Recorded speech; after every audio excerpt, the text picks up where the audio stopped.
বাবা, রোজা রাখলে এত ক্ষুধা লাগে কেন? হ্যাঁ বাবা।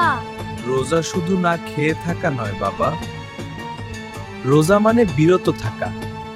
রোজা আমরা রাখি আল্লাহকে খুশি করার জন্য করি, বুঝলে বাবা? রোজা আমাদের দয়া আর সহানুভূতি শেখায়। আচ্ছা বাবা, সহানুভূতি মানে কি? এটা খুব গুরুত্বপূর্ণ একটা গুণ। ও, বুঝেছি বাবা।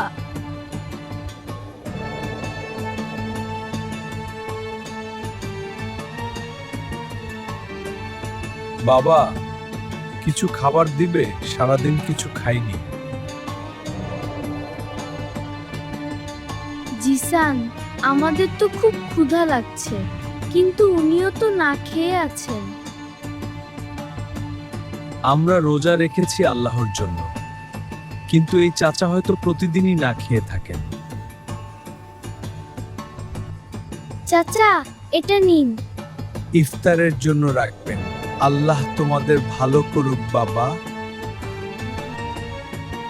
বাবা, এখন বুঝতে পারছি, রোজা আমাদের মানুষের কষ্ট বুঝতে শেখায়। তোমরা আজ রোজার আসল শিক্ষা পেয়েছো। রোজা আমাদের দয়া ও সহানুভূতি শেখায়।